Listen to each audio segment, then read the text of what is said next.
Hey, welcome back everyone. Today I want to talk about leather types. I receive a lot of questions about creasing, specifically what types of leathers crease more than others and if any particular types of leathers hide creasing very well. So I want to talk about different leather characteristics and what those leather characteristics translate into creasing and aging and wear. I'll start with calfskin. But first, I want to make sure I cover what to expect throughout the video. So I'm going to cover smooth calfskin, embossed calf, shell Cordovan, embossed shell Cordovan, and then natural textured leathers. Depending on the type, specifically chrome tan versus veg tanned, higher end vintage leathers, or just your standard calfskin, each of these is going to impact the characteristics and what to expect from that leather.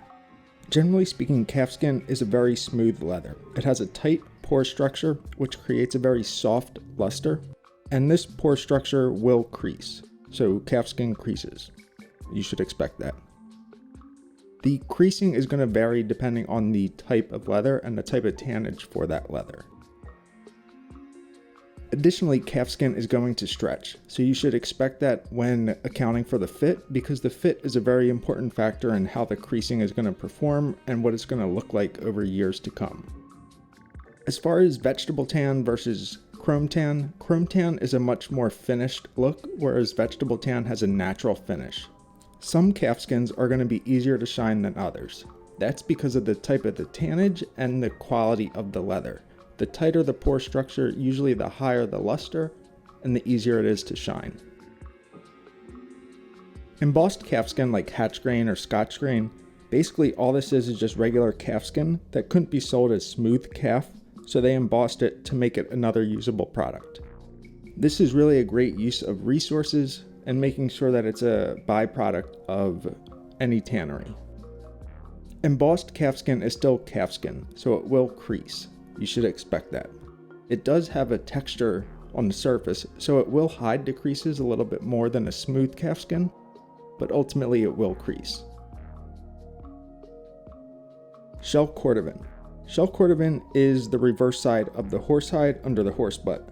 This is an extremely dense material, and because of that, it has a naturally high luster. Also, the density of the shell is one of the main characteristics which creates that naturally high luster, which shell Cordovan is known for.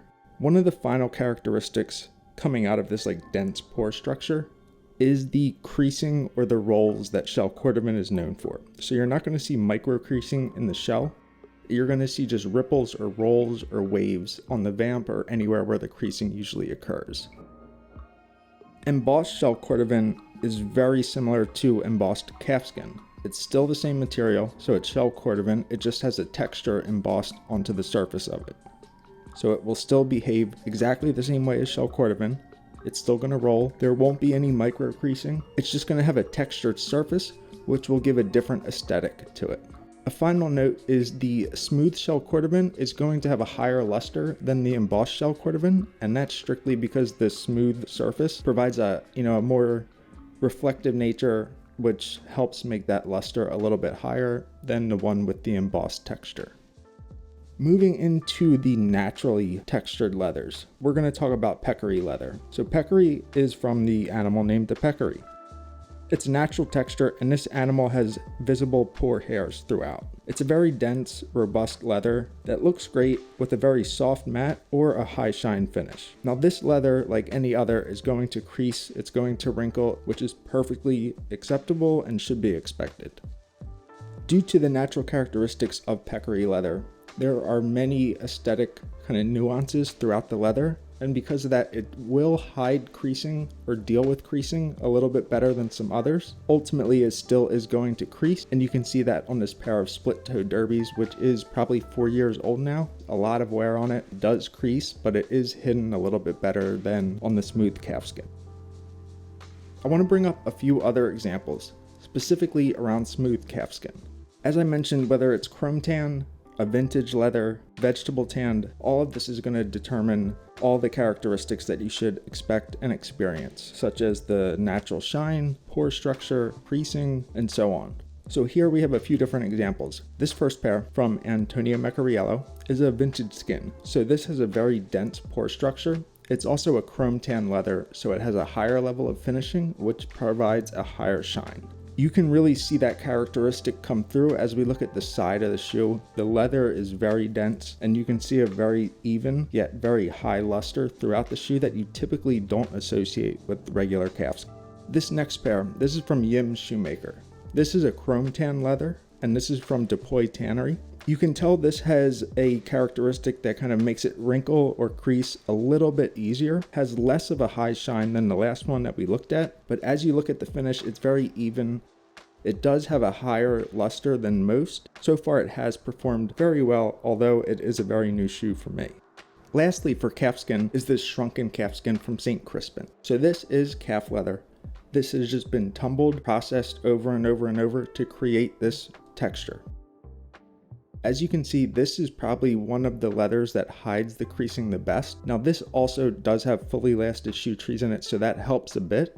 Overall, the tumbled leather is much softer and it's better equipped to handle wrinkles, creases, and wear because of the nature of that tumbling process. The last example or the last comparison I want to do here is for Peccary Leather. So Antonio Mecariello has a very special Peccary Leather, a tanning process or just a finishing process that makes his much different than anybody else's. So this Peccary Leather from Carmina, it has a very soft, a very glove-like feel to it because Peccary Leather is known for kind of small leather goods like gloves. That is kind of like the natural characteristic that you should expect for Peccary Leather. That is how most Peccary Leathers will be finished and will perform. The one from Mecariello has a much more robust finishing to it, a much more robust tannage process, which makes it much more compatible for shoes. So it's going to behave a lot more like a shoe leather than a glove leather, which is a great fit and is something to be expected for high-end shoes. Overall, you can see, even if you have 5 different types of calfskin, each of those is going to behave differently, not just because of the characteristics of the leather, but because of the fit, the finish, and the quality of the leather and the quality of the shoemaker. Moreover, that same kind of contradiction works with other leathers, whether it's shell Cordovan or Peccary. From tannery to tannery and shoemaker to shoemaker, there may be different expectations. Overall, I think it's very important to understand that creasing is part of the shoe experience. So it's not something to avoid, it's just something to kind of understand what to expect and do your best to care for the shoes. Get a pair of shoes that fits the best it possibly can and enjoy them. If they crease, they crease. It's perfectly okay. I hope this was helpful. I hope it answered a lot of the misconceptions around leather or creasing in leather, which I know when I first started out, I had a little obsession with the same thing, but overall, it's part of leather and it's part of wearing shoes, so just embrace it. Let me know what you think about the video, the topic, and your general approach or thoughts when it comes to different leather types, what your favorite leather is, and creasing. If you did enjoy the video, make sure to drop a comment about why, what you'd like to see next time, and then also make sure, if you haven't already, to subscribe and turn on your notifications, and we'll have another video coming in a couple days. Thanks. We'll see you next time.